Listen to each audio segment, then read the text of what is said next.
365, only on News Channel 6. The News Channel 6 mobile app is now even better. Download it today. Right now on News Channel 6 at 5, the race for U.S. Senate in Georgia. We'll hear from one of the top candidates on the Republican side as your News at 5 starts now. Live from Television Park, this is WJBF News Channel 6 at 5. Good evening, everyone. I'm Jenny Montgomery. I'm Brad Means. We do thank you for joining us. Coverage you can count on begins with the son of a Georgia football legend. All right, thank you, Graham. Time now for a check of the weather. And for that, we want to check in with our chief meteorologist, Jenna Petracci. Hey, Jenna. Hey guys, it's another beautiful day. This is a look at our Terry Lambert Hyundai Skyview cam. Mostly sunny skies, just a few clouds out there, and we're completely dry. Our temperatures are warmer today in the mid to upper 80s, but still below average. 87 in Augusta, 86 in McCormick, 85 now in Aiken, so pretty consistent across the CSRA. Though Sparta, you're a little cooler, only at 82, 84 in Gibson. Nice lower humidity for everyone in the 30 to 40% range with winds coming out of the northeast. 11 miles per hour in Aiken and Augusta, just a nice breeze. And for the rest of our evening, we're going to see those clouds and temperatures dropping quickly all the way down into the lower 70s by 9 p.m. So despite the warmer temperatures today, it is going to be cooler tomorrow morning. And you can also see here on Live Viper 6, the CSRA is dry at the moment, but we have these isolated showers to our north and then over off the coast here of North Carolina. We have this coastal low, and that could bring us a few showers as we go into our Tuesday. Notice we have a rain chance of just 10%. But overall, it will be a dry week with temperatures heating up to 90 degrees by Thursday. I'll have more details on your forecast coming up, but back to you. All right, Jenna, thanks. Well, coverage you can count on continues in North Augusta, where city leaders are talking about whether to build or expand or maybe even just partner with nearby counties to support animals in the city. The story from Aiken Bureau Chief Sean Cabbage-Stock. Advocates say the current animal control facility falls short of basic standards. They want city leaders to commit to a new facility right here in North Augusta. People in North Augusta say the city is falling behind on animal care. A 2019 consultant survey recommended upgrades to the current facility. We're not seeing any progress on the animal shelter, on a need for an actual shelter. We're using animal control right now, that facility, as a shelter. Volunteers say dogs sometimes go nearly 20 hours without walks on weekends due to staffing. It would be great if there was a way that some autonomy could be granted to phone up where other volunteers that could be somehow trusted with, to come on the city property to work with those dogs throughout the weekend without the public safety officer there. The city has made small improvements to the animal control facility, including sealing floors, controlling pests, adding fans, and repainting. There needs to be some ventilation improvements made to it that could be made immediately. There's maybe adding some skylights or windows in there somehow to get some natural light in for the animals, because right now it's all fluorescent lighting. One option includes the former public safety building. It's currently being used for storage by public safety. Mold, asbestos, and other issues would need to be addressed. That the best way to treat that property might be to demolish that building and just build this more simple shelter on that same property. Tabitha Winthrop and local advocates want a modest, scalable shelter in North Augusta, modeled after Edgefield County. They say it could be funded with state grants, partnerships, and local dollars. Friends of North Augusta Animals will share their plan at Monday night's Power Hour at 5:30 ahead of the council meeting. In North Augusta, I'm Aiken Bureau Chief Sean Cabbage-Stock, WJBF News Channel 6. A call tonight to give downtown Augusta businesses more of a say when it comes to parking. More than 150 parking spots are expected to be lost due to road construction. Commissioners directed engineers to work on adding parking. That report is scheduled to be presented at Tuesday's meeting, but some downtown say that business owners need to be more involved in shaping the final product. What I've encouraged the city to do is get with a small group of downtown stakeholders and build consensus. And if they can build consensus with a smaller group, then that group can go out and support the plan. And given how important and exciting it is, we can all get behind it. Commissioner Jordan Johnson, whose district includes downtown, says he wants to make sure businesses on Broad Street are comfortable with any design changes before moving forward. A new hotel could be coming to downtown Augusta. It would occupy an empty building at 1140 Broad Street. The Augusta Historic Preservation Commission will hold a public meeting about it on September 25th. Federal funding has been restored and doors are back open for a local organization that helps senior citizens. The Senior Citizens Council is back to helping the most vulnerable. Federal funding cut by the Trump administration over the summer. Tomorrow on Jenny, get dressed in your grooviest 1970s who's who in Hollywood attire and plan to take part and dance in the Soul Train line. It's the second annual charity event, Lizzie's Got Soul. The fundraiser helps raise awareness of GYN cancers and HIV/AIDS. Founder Elizabeth Brown tells us why it's important to her to help others. We extended our services with Lizzie's Hope for 10 years now. We've done a Lizzie's Hope Memorial Scholarship, and we've done different programs and awareness just to keep families healthy, whether it's, referring them to different resources in the community that they may need to, keep that family sustained. As a social worker in industry for over 30 years now, I've always, kind of got into things to help other people. And then in 2023, I became that person that needed help. We'll also meet a couple of cast members from the Augusta Junior Players' upcoming show, Beetlejuice, and raising awareness about suicide through the Out of the Darkness Walk. How the event brings people in Aiken together tomorrow at 12:30 on Jenny. Coming up, protecting officers on the roadside. How South Carolina is cracking down on the state's move-over law. Next. You feel that? On Monday night, call me, Chris Hudson. Welcome back. South Carolina law enforcement speaking out after a very difficult and tragic trend continues to happen far too often. Troopers being hit while simply doing their jobs on the roadside. Today, state leaders announced there will be a crackdown on distracted driving and stronger enforcement of the move-over law. Caroline Yaffa reports. This wall behind me honors South Carolina troopers who were killed during the line of duty, and some were hit by cars during traffic stops.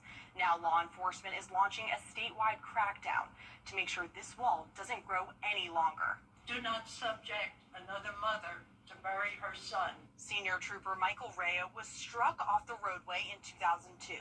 The driver who killed him was not following the move-over law. Please, please, please, motorists, slow down and move over. It's so important. It costs a life. Law enforcement launched a new initiative called Operation Keep Us Safe. Highway Patrol says it's a week-long statewide crackdown on drivers who fail to follow the move-over and hands-free laws. Our troopers and officers work hard every day to keep our roadways safe so that you can make it home safely to your families.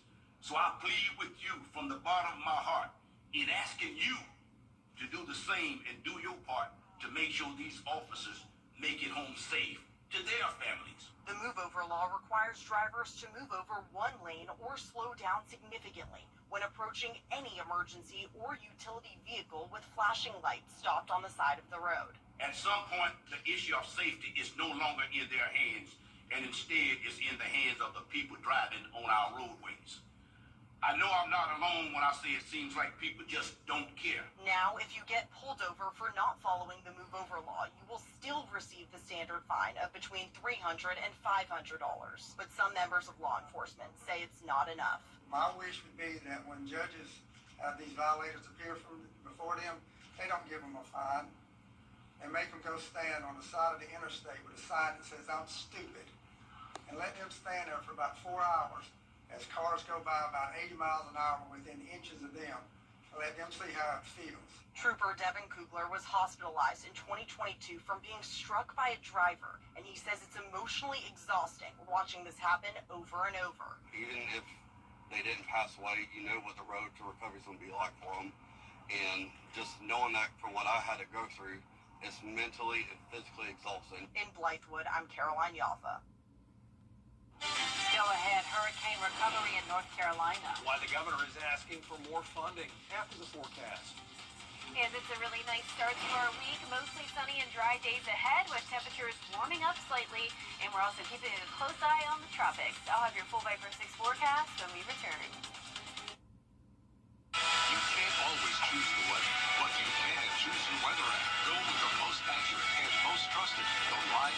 6 mobile app.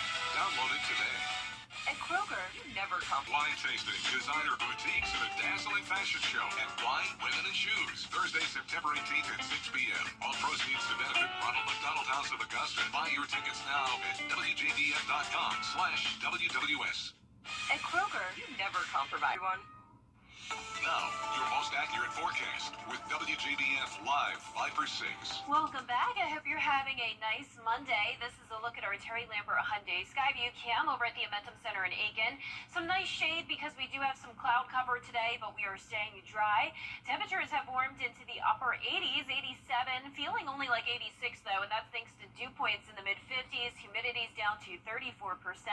We still have winds coming out of the northeast. It's a nice breeze, 11 miles per hour. And around the CSRA, everyone is in the 80s, so no one has made it to 90 today. We have some lower 80s in our western counties, 83 in Sparta, 84 in Crawfordville.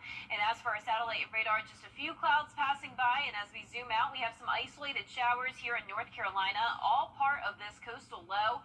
It's been a part of that stationary front that we were watching all last week down in Florida, and now that has moved up along the East Coast, and this will be looming in our area tomorrow. It's possible that we could see a couple stray showers, definitely not a significant chance of rain, but it's going to be the most significant chance that we have seen over the past couple of weeks. It has been such a dry month so far. So for tomorrow's forecast, still a good amount of sunshine throughout the day, starting out chilly in the upper 50s, with just that slight chance of rain in the afternoon and evening as we climb into the mid to upper 80s. So 86 tomorrow is our high, 87 on Wednesday. Then I'm expecting low 90s for a few days going into the weekend, but we drop right back down into the middle 80s by the beginning of next week. Not very promising rain chances, just that 10% chance tomorrow and then a 20% chance later on in the weekend.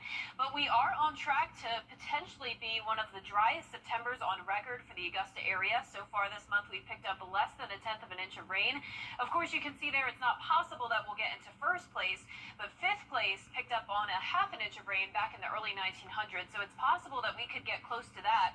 And also a fun fact to point out is that last October, you may remember, it was shortly after the hurricane. It was so dry, and we actually came tied in first place for the driest month on record in general. So it was very dry around this time last year, and it looks like this year is looking pretty similar, just a month ahead of schedule. Now, as for our future cast tonight, you're not going to see any rain in the CSRA. Heavier showers developing up there in North Carolina, Virginia, all part of that coastal low, with the stationary front across southern Georgia. So by Tuesday evening, a few stray showers possible, and then we will be drying out again on Wednesday. Just a few clouds passing by as that front lingers, but definitely nothing significant when it comes to those rain chances.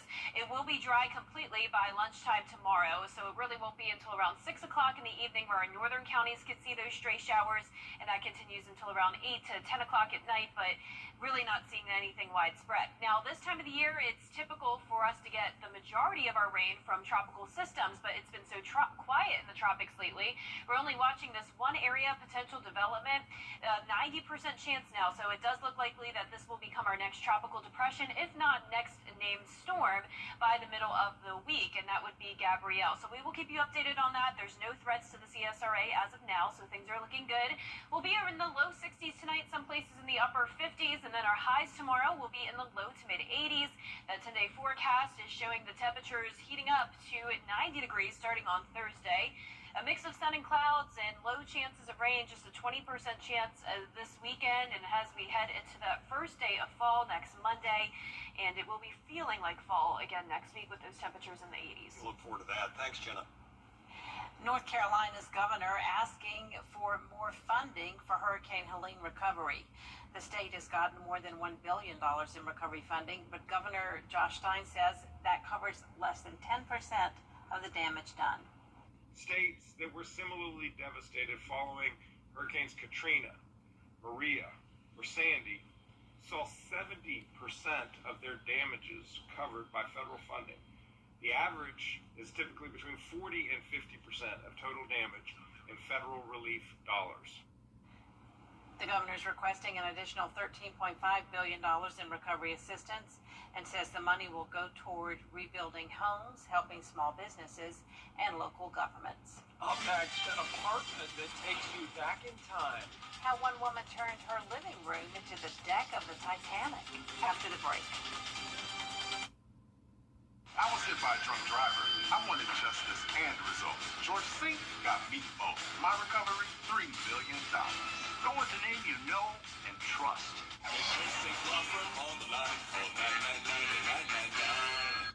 At Universal Plumbing, we're more than just a company. We're a family. We're growing the next generation of skilled professionals and investing in the well-being of our neighborhoods. With flexible schedules, 401k matches, and competitive health benefits, we support your journey to success. Join the Universal Plumbing family, where real work meets real rewards. Your future starts here. When you get approached from somebody about your group. Hurt? Don't settle for less. The team at George Sink took care of everything. My recovery, $1.5 million. Go with the name you know and trust.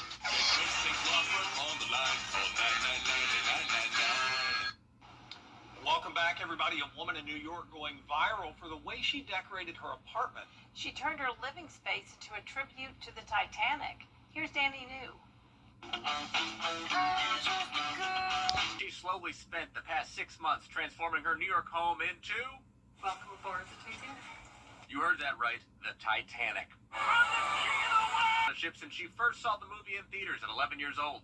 I was just obsessed with all of it, with the fashion, with the tragedy of it all. Where'd you find this rotary phone? Amazon. For a party in late March, she started decorating her home like the famed vessel of 1912. Hi, Vito. With help from her dog, Vito. And with so much encouragement from her growing TikTok following, Sarah felt she just had to keep going. One commenter writing, if you charged admission, I would pay. Titanic is kind of supposed to be like on a stage there, and that's before the tragedy happens. Now her second bedroom depicts the shipwreck. Icicles, everything's frozen. While her guest bathroom emulates the ocean floor.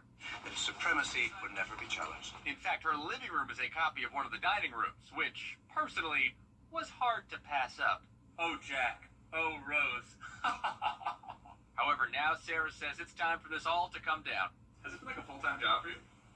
Yeah, kind of. But, thanks to the demand of her followers, Sarah is not done yet. Next, she says she will be turning her home into the Wizard of Oz, only a little begrudgingly. I like doing this, for sure, but none of this was a plan.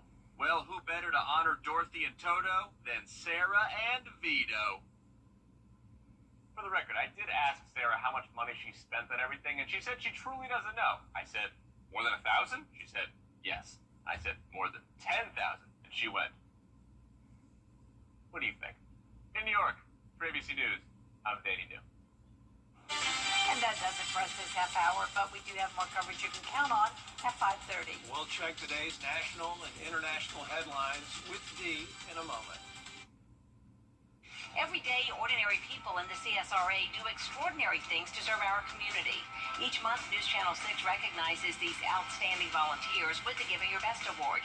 Do you know an everyday hero who goes the extra mile to help others?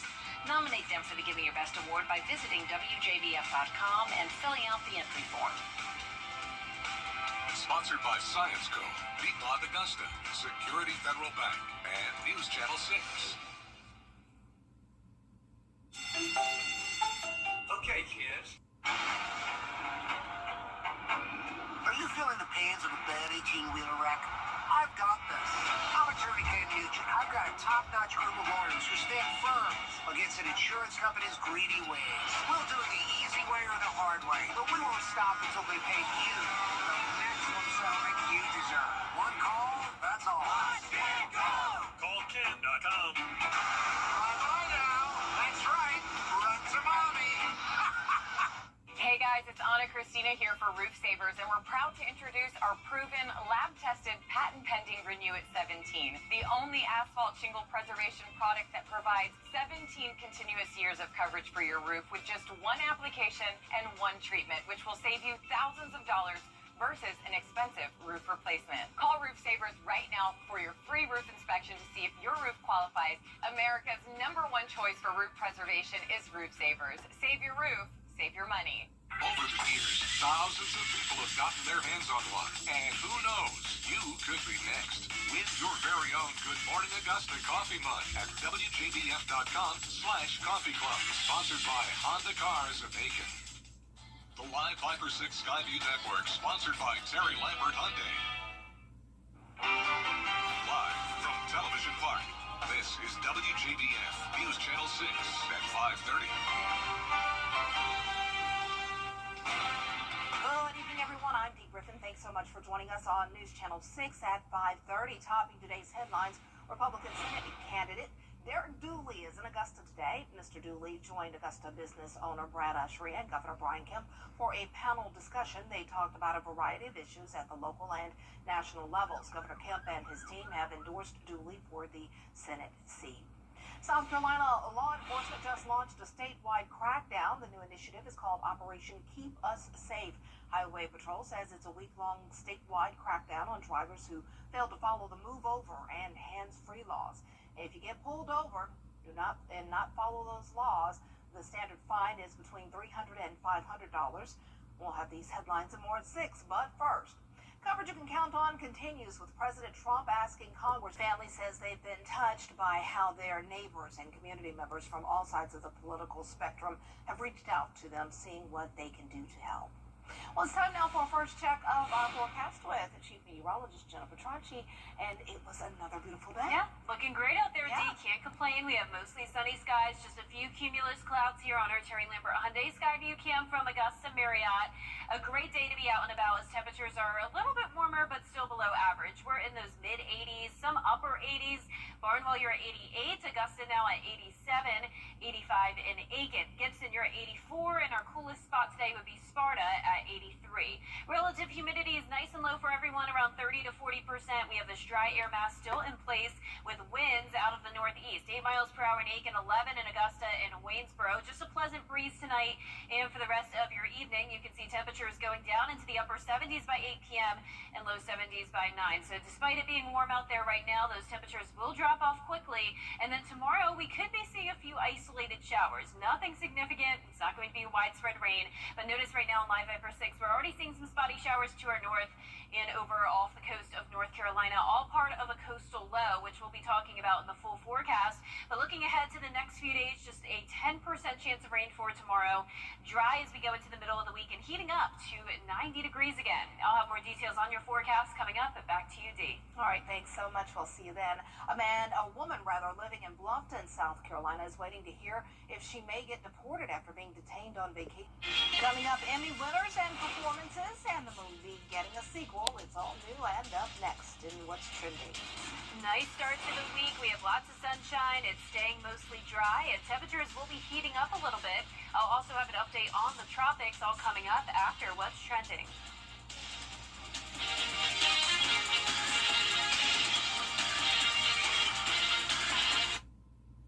This week, the killing of... Welcome back, everyone. It's time now for a look at what's trending. The Super Mario Brothers will soon be back on the big screen due to the success of the first film, Illumination, and Nintendo announced the sequel's title, The Super Mario Galaxy Movie. The first movie, released in 2023, was the third highest grossing animated movie ever. Actors Chris Pratt, Anaya Taylor-Joy, Jack Black, Charlie Day, Keegan-Michael Key, and more are set to return to voice their characters from the first movie. Fans can expect to catch the sequel in theaters April of next year. There you go. Well, the Emmys aired last night, and one performance was a special tribute to the Golden Girls. Take a look.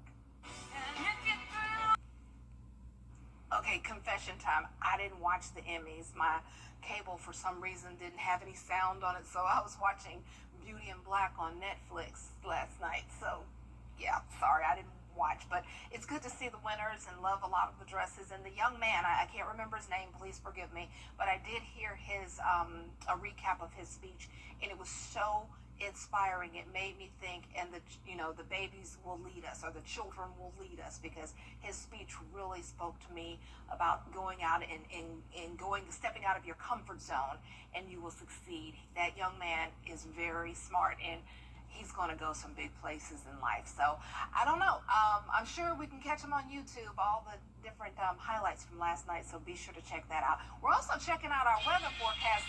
It's almost time for the pumpkin patch. It's almost time for the pumpkin patch, as well as the hay rides and the corn maze and our turkey that comes every year. And he's doing his little thing because he's happy because fall is coming in 7 days. Jill, I had your full forecast next. Stay tuned. I still can't believe she's... Get the facts and the help you need. First on News Channel 6 is sponsored by Bridgestone. Weather headlines on News Channel 6 brought to you by Southpaw Roofing.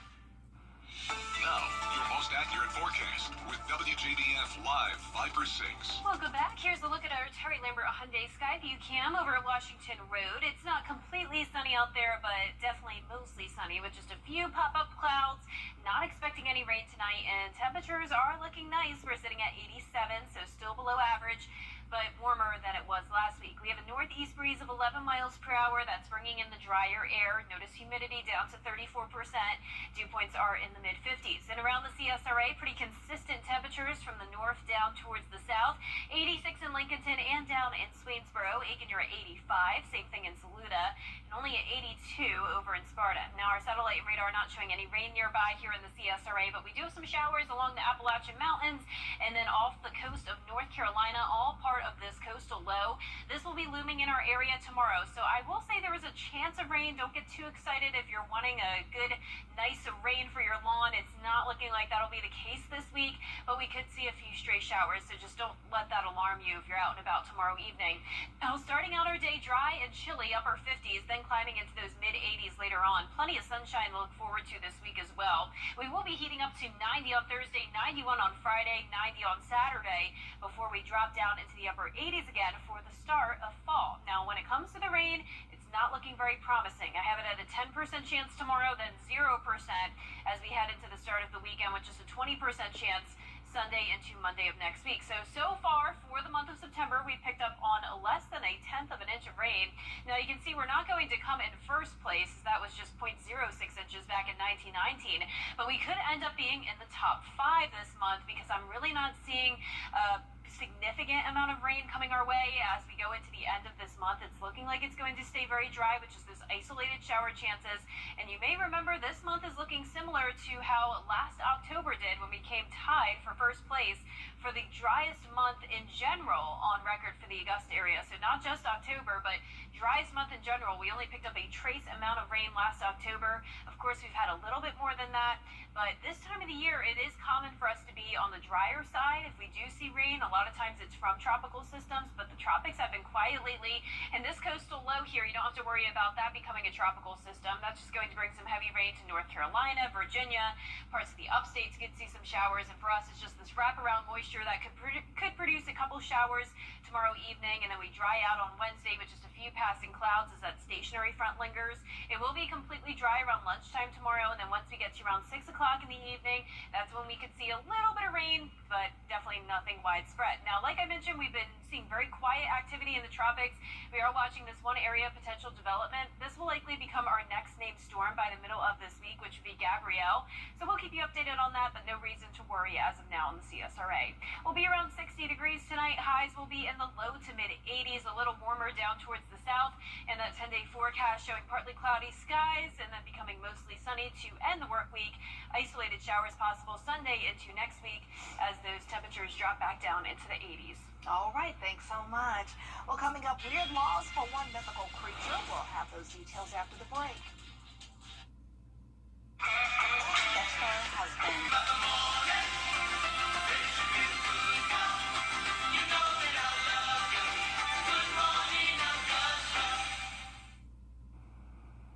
If you ever come across Bigfoot, hope I don't kill him.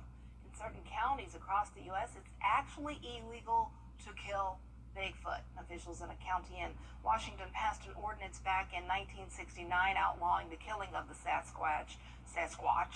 The area has a long history of sightings, and the people want to protect their Bigfoot at all costs. Whitehall in upstate New York calls itself a Bigfoot sanctuary, and in 2004, the town passed a law that made hunting Bigfoot illegal. There you have it. That's all the time we have for this half hour. We'll have more coverage you can count on coming up next at 6 with Jenny and Brad. Weather headlines on WJBF News Channel 6. Brought to you by Southpaw Roofing. Roofing done right.